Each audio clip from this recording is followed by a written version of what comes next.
Okay, I see a couple people are still coming in and out of the room, but since we got cut off in our last session, I am going to get started. I'm assuming that everyone can see my slides okay. Please let me know if that's not the case. But I will get started now. So my name is Kimber Bialik, and I'm the Director of Programs and Network Development at Inclusion International. So I'm just going to start with a very quick run through of the agenda, and then I'll jump right into the introduction. So just briefly, I'll give a little introduction of who Inclusion International is and the topic for today, which is creating workplaces that are inclusive of people with intellectual disabilities. We'll hear some self-advocate perspectives. So I'll share a video of some self-advocates from the Inclusion International Network, talking about inclusive employment, why it's important to them, just to sort of set the stage for the discussion.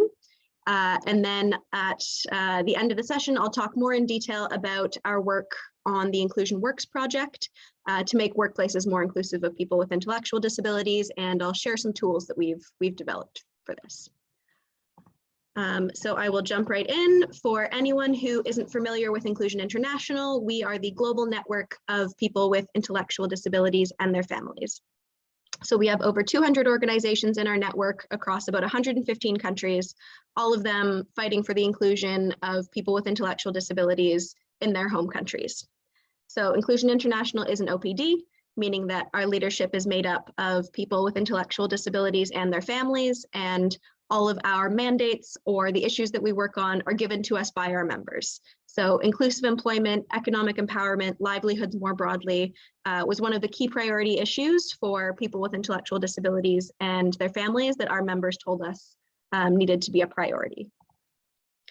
So what that means for us, in our terms, we talk about real jobs for real pay. So people with intellectual disabilities having the right to work in jobs that they chose themselves, that are a good fit for their interests and skills, in workplaces where people with disabilities and without disabilities work together, where everyone gets the support that they need to be successful, and where everyone is paid fairly and equally for their work. Unfortunately, we know that people with intellectual disabilities are still one of the groups that are most excluded from the labor market. And although in most countries we lack good data about exclusion from the labor market, countries that do have that data, it ends up being under 10% of people with intellectual disabilities generally who are in paid inclusive jobs. And there's many reasons for that. Part of the problem is the continued existence of sheltered workshops, which segregate people with intellectual disabilities and typically provide endless training at very low or no pay without a meaningful path to employment. Another key challenge is employer perceptions and knowledge, which is what we'll be focusing on more in this session. So employers tell us that they don't understand the how of including people with intellectual disabilities. They don't know what supports are needed. Reasonable accommodation conversations usually center around how to include people with physical disabilities or sensory disabilities, but we don't hear as much about how to include the marginalized groups. And through the Inclusive Futures Project, which those of you who are in Booth 1 just heard a bit about, Inclusion International had a chance to tackle some of these issues, which is what I'll be talking about today. So I'll share what we've learned through that project, through our members' work with employers. I'll share what we heard from employers directly and some of the tools that we created to help us and all of you take this work forward. So inclusive employment that centers people with disabilities is, as all of you know, a growing area of focus, particularly in development work. So it's great to have this opportunity to be part of the conversation and speak to so many of you today who are the organizations doing the work. So I just want to go now, just to sort of set the stage for the conversation that we're having today with a short video from some self-advocates who work with Inclusion International. And when I say self-advocate, that means a person with an intellectual disability who has been trained in what their rights are under the Convention on the Rights of Persons with Disabilities, and who now speaks up not just for their own rights, but for the rights of others with intellectual disabilities too, whether that's at the local level, national, regional, global level. So in this video that I'm about to share, self-advocates talk about the general situation for people with intellectual disabilities on employment in their countries, and what some of the challenges are that they see for workplace inclusion. So if you can just bear with me for a moment while I swap my screen share and pull up the video. Hopefully everyone can see that okay.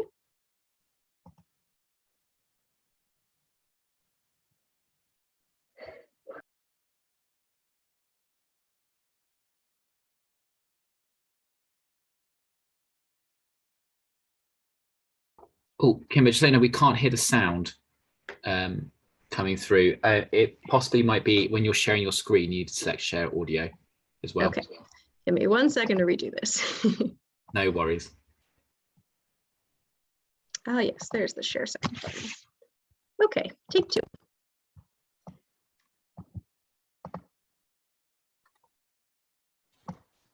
And one of our calls to action that we launched in 2018 and expanded our campaign in Inclusion International is inclusive employment. So we demand to have well-paid jobs with reasonable accommodations and adjustments because we have so much potential to exploit, so much to give and to offer to people who want to work, so much to do in order to achieve progress in our society. It is a human right.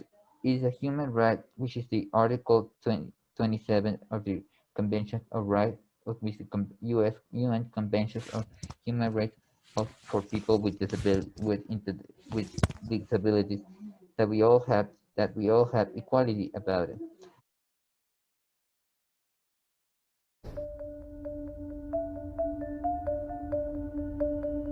I don't have the support. I have very poor, very little support.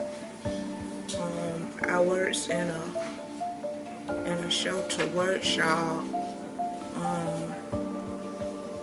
By me getting a job, by the way, and it's the benefits that I get. That is stopping me for getting a job. Society doesn't think that I can do a job. Different agencies don't think that I'm qualified enough for a job. And one of the things is pay and isn't benefits. I would like to see tell the government that change your laws, make it your laws more fairer to disabled people, and trying to push those employers in a way to get them to employ people with learning disabilities. I think that some of the jobs that people do who have a disability in shelter workshops can be done far better in a situation like a business. I would like to see shelter workshops closed down. Unfortunately, in the UK, there's only 5.8% of people with an intellectual disability are in paid work. This is really, really bad for the UK, and MenCat are doing everything they can to campaign to make sure that employers' attitudes do change in the near future. It's very important for all of us. Well, here it is. Having an unstable job with an established salary and with all the necessary adjustments, it is very important to us because it helps to strengthen our skills, improve our social relationships, enhance our quality of life, make us valuable to our communities, and help us to be visible to the entire society. In addition to that, we break all those annoying imaginaries that people have of us. Supposedly, we don't know how to move inside the office, but yes, we can, and we do. We just need the right support and adjustment and the right direction from our work colleagues.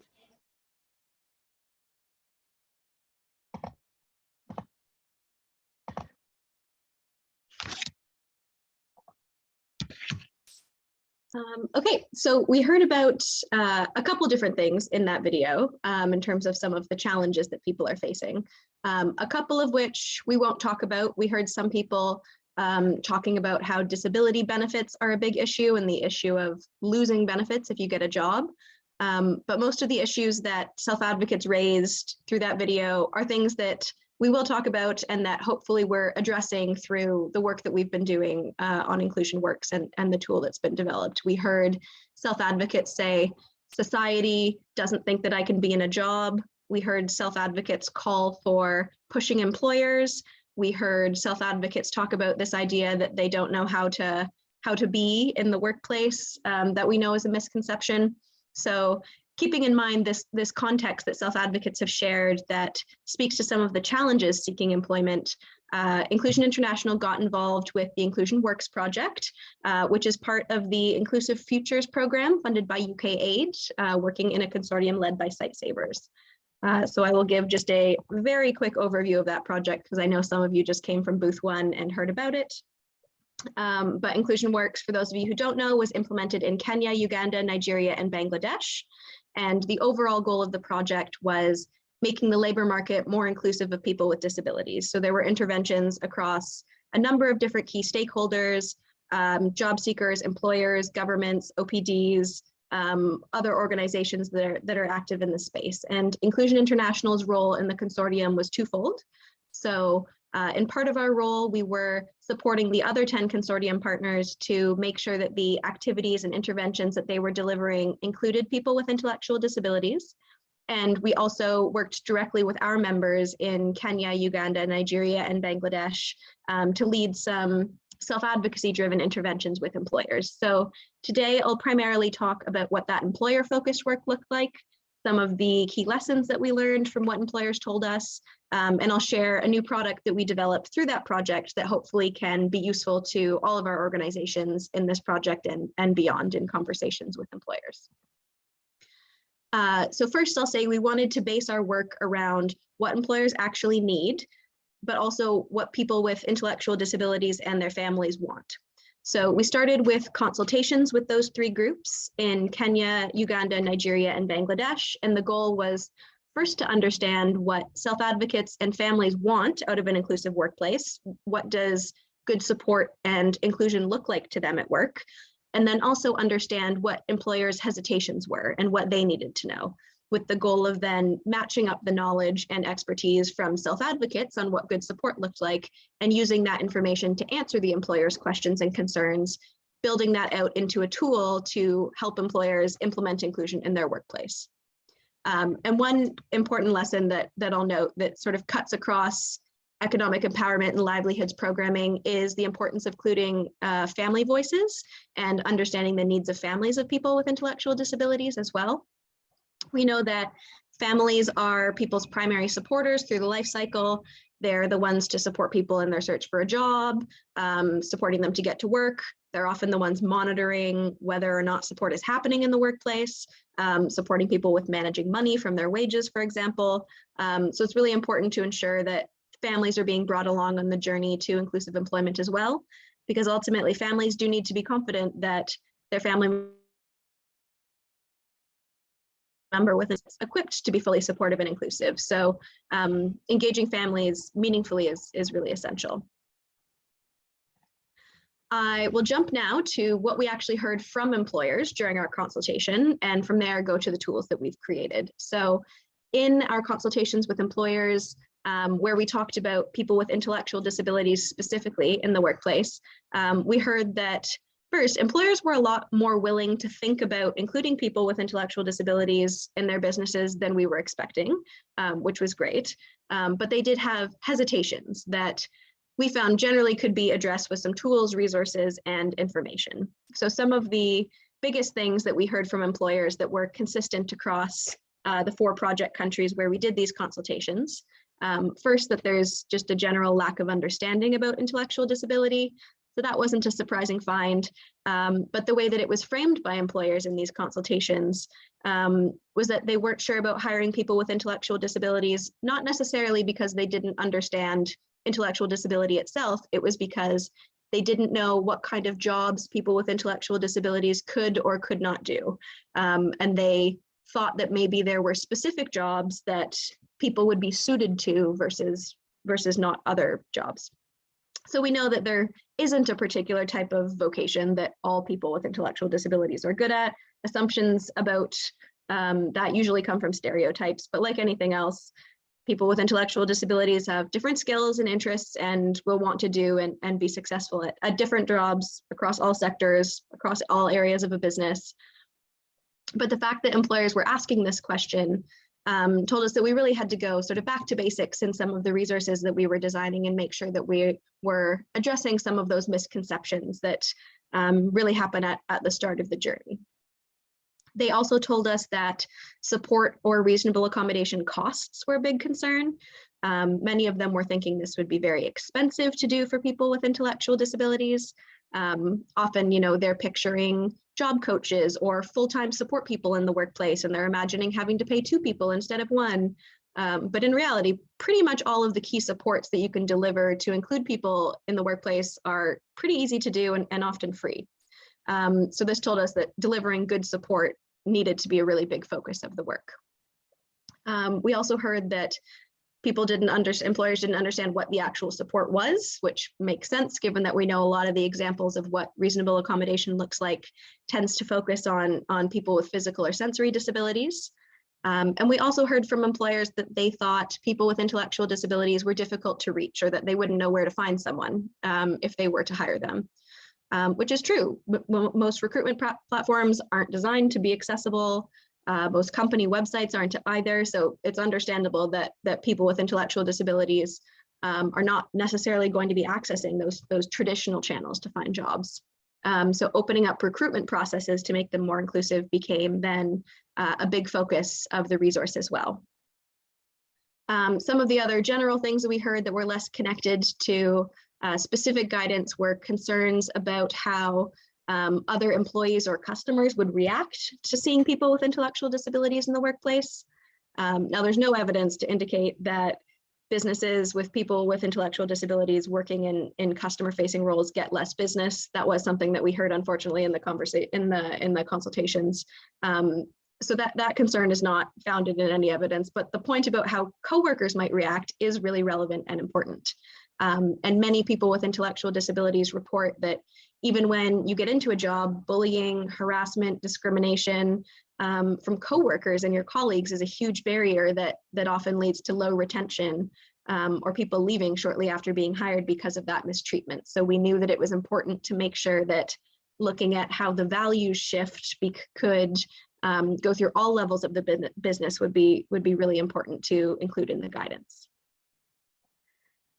So when we took what self-advocates had told us about what an inclusive workplace meant to them, so those were things about, you know, the need for flexibility, the need for good support, accessible communications, they were all things that, one, can be pretty easily implemented in a workplace at low cost, and 2, things that actually make the experience of every employee in a workplace better, regardless of their disability. Flexible working policies are better for everyone.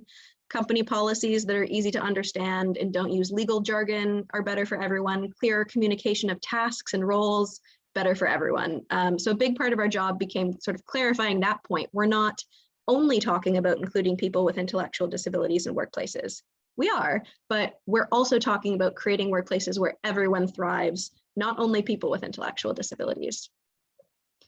And often the economic empowerment or livelihoods programming that we're seeing now is really focused more on putting people into jobs. It isn't actually about making workplaces more inclusive, which is a really essential missing piece that Inclusion Works was trying to address.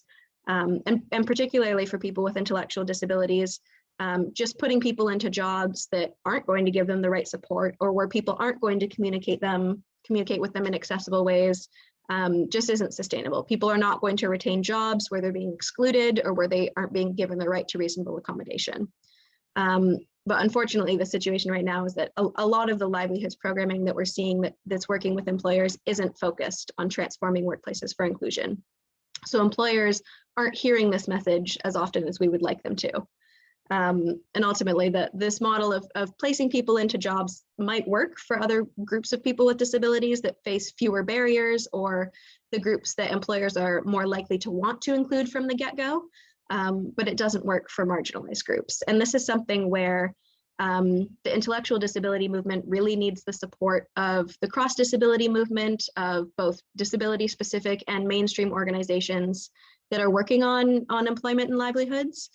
We sort of all need to shift the programming to be focusing on genuine workplace inclusion instead of just job placements, or people with intellectual disabilities will continue to be left behind. So self-advocates and families are speaking up and advocating for this transition around the world, but to be successful, we really need our allies in the movement to also be incorporating this messaging into their work. So it's one thing to talk about asking employers to make their workplaces inclusive, talking about this idea of workplace transformation, which is very big picture thinking, but it's another to make sure that they actually know how to do that. So I'll share a product that we created through Inclusion Works that helps answer that question of the how-to piece for employers. So when we heard from employers what all of their questions and concerns were, the very clear ask was for a practical resource with actionable tips and guidance for workplace inclusion. So we developed the Inclusive Workplaces Toolkit, which is a resource directed at employers that combines guidance and actual templates and tools they can use, specifically looking at making workplaces that are more inclusive to people with intellectual disabilities specifically, but also more inclusive to everyone. So this is a employer guidance that sits along, those of you who were in booth 1 earlier, you heard about some other employer resources through Inclusion Works. This sits alongside that set as an intellectual disability focused piece. So our guidance is split across 8 sections. Inclusive workplace culture, which looks at things like employee buy-in across all levels of the business. Identifying roles, which sets out some of the misconceptions about what people with intellectual disabilities can and can't do, and gives guidance for making sure that all of the available roles in a business are inclusive. The section on inclusive recruitment looks at job descriptions and where jobs are posted, making sure everyone can access them. The inclusive interviewing section looks at parts of interviewing that aren't accessible and sort of proposes tweaks to make that process easier for everyone. Inclusive hiring looks at things like job contracting for new hires, orientation and training for new staff, what it means to do that in an inclusive and accessible way. Support and reasonable accommodation looks at what good support looks like, who should be giving that support, what that actually looks like in practice with examples that are relevant to people with intellectual disabilities. Inclusive communications, which looks primarily at internal communications within a business, which is everything from how staff email each other to staff meetings to how tasks are assigned by your supervisor. And then the final section is inclusive policy environments, which looks at sort of the values behind company policies, but the format and the content as well. So each guidance section gives employers reflection questions for each area of work to figure out where they're at in terms of inclusive principles. It gives checklists for each area on what to do and what not to do. And then each section also has accompanying tools or samples or templates that they can actually use. So for example, the inclusive recruitment section, which we'll look at in a minute, includes a plain language employment contract that they can use as a template. It includes an example of what an accessible job description looks like, all things that ideally make this tool very actionable and responding directly to the questions being asked by employers. So I will ask my colleague to put a link to the toolkit, which was published yesterday in the chat box for everyone. And I'll just show you a sample of what one of those sections looks like, so you can get a sense of what the tool is. So we'll look at the inclusive recruitment section if anyone is following along with the actual document. But like all of the sections in the toolkit, the inclusive recruitment section starts with guiding questions for employers to ask themselves, kind of like a self-audit almost. And then examples of what some of the answers might be and explanations of things that might be in need of change. So the first question looks at if the information about what the company does and the kinds of positions available in the workforce are accessible to everyone. So it's getting employers to think about things like, if your website, for example, uses really complex language or menus that are difficult to navigate, then people with intellectual disabilities will struggle to get there and access that information. We ask about baseline educational requirements that are required for all positions in a company. So Many companies require that maybe everyone who applies for a job must have a secondary school diploma, for example, or a bachelor's degree for certain types of jobs. So when this is listed as a standard part of a company's job description templates, these educational requirements end up being mandatory for positions that really can be performed successfully without that qualification. And for people with intellectual disabilities who have faced barriers to accessing education, similar case for other marginalized groups, these would prevent them from applying for a job that they could otherwise be a successful candidate for. So the question sort of directs employers to think about which jobs in the organization really require higher education, or where is an equivalent level of life experience or other skills sufficient. We also ask them to think about things like what format the job application is in, so the accessibility of the process that candidates need to go through. You know, if the application isn't in plain language, the diversity of applicants that the company is open to is going to be limited. It's important to consider things like technology here, if job postings are only available online, using online application forms. People like intellectual disabilities and again, other marginalized groups who are less likely to have access to technology are not going to be able to apply for that job. We ask things about, for example, where the organization or business advertises for their job postings. So they're thinking about what external platforms they're using and what the accessibility is of those platforms. So, for example, there are many platforms that cater to a specific type of person. For example, if a company advertises exclusively on LinkedIn, that's a platform that's used by people with formal sector work experience and education generally, because it's a tool for them to have a public CV. So people that maybe haven't had formal education or work experience aren't going to be on that platform or see the job description. We also ask if the company uses like human resources software that might filter out CVs and applicants before they reach the HR team. And these types of softwares often use keyword matching to identify applicants who might use specific language in their cover letter or CV that matches with the job description. But often the keywords that are used for filtering are really technical language, maybe they're jargon. So it ends up filtering out candidates that have relevant experience. And the example that we give in the guide is a job seeker who is applying for a facilitation role, for example. If they write in their CV that their experience was they ran meetings for people to share their ideas, they're going to be filtered out for not maybe using the word facilitate or not using the word focus group in their application, even if they have the experience.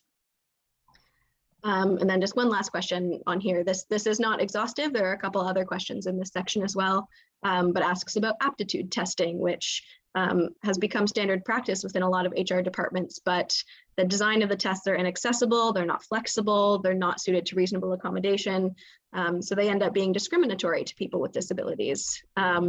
So the goal of sort of all of the questions in this section is really getting businesses to reflect on or essentially audit themselves for how things are working in their recruitment systems now and sort of flag some of the things that might be inaccessible. So the guiding questions in each section are then followed by guidance for what employers can practically do to address those problems. So again, I'll use the inclusive recruitment checklist as an example. This is a short list of some of the things that employers will find in the checklist for this section, looking again at making sure job requirements fit the role. So that goes back to that education point.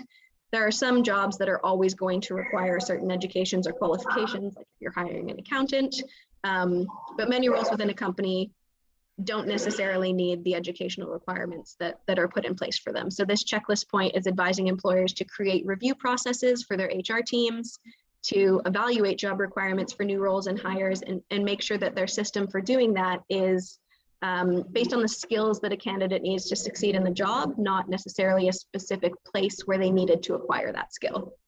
So then that puts them in a position to update job description templates, remove any unnecessary references to education in favor of skills descriptions.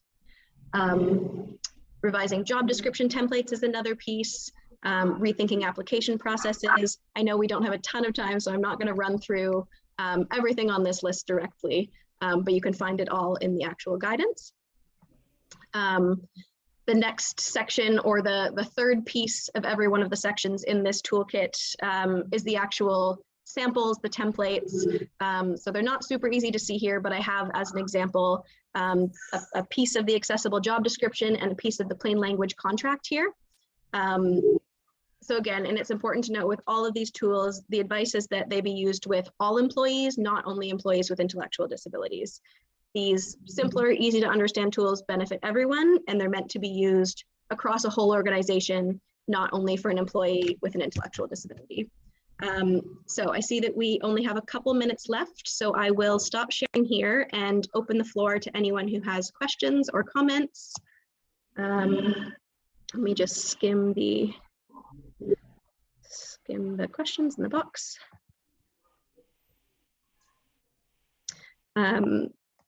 Okay, so I see one question from Dorothy that says, many persons with intellectual disabilities have not been able to have access to formal education, especially in the rural areas, and they are overrepresented in informal employment.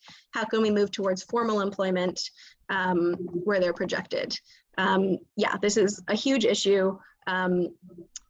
And not just in rural areas either. This is an issue all over the world, particularly with people being sent to segregated education instead of inclusive education. And then they end up in school systems that don't give them any certificates or any proof that they've been to school, which is a huge issue in countries where certificates are really essential for getting a job. So our advice on that is really looking at what companies are doing within their recruitment side. I mean, so we, for example, at Inclusion International, we wouldn't have a specific education requirement in place for a role. So that allows for making sure that you're considering life skills or other types of experience that aren't connected to education. If you could acquire those skills in a different way that isn't education, then that should be enough for employers. So that's how we've addressed that there. Does anybody else have any questions that they want to put in the chat box? I see we have 3 minutes left.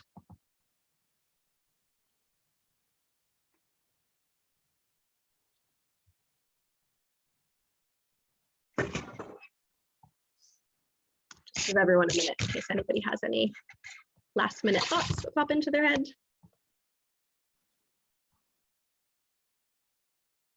I guess I'll just say then, what was the biggest challenge we faced in project implementation? So this project happened, the bulk of it during COVID. So that's probably the answer to that. For our group in particular, for people with intellectual disabilities, a lot of the programming pivoted online, for example, job seeker training. But I mentioned earlier, technology barriers can be really significant for people with intellectual disabilities. A lot of the time, someone's primary supporter that they might be working with maybe isn't in their immediate family or doesn't live with them. So they were separated from that person from the duration of lockdown, which made it really challenging for people with intellectual disabilities who were on the job seeker side of things to access training or other programming. And then on the employer side, of course, all of the countries that we were working in already had pretty high employment pre-COVID. And we know that people with intellectual disabilities are typically the back of the line for who employers want to hire, which is why this messaging around how to make workplaces more inclusive for people with intellectual disabilities as also being better workplaces for everyone is really important. So that's really what we've been focusing on there. Thank you for those questions. I'm just going to put my email in the chat box in case anyone has any other questions that we don't have a chance to answer. And then, so I know we have under a minute, and I see there's one more. Oh, there's questions from Stephen and from Kirsten. Comment more than a question, really clear that researchers must make sure that people with intellectual disabilities are included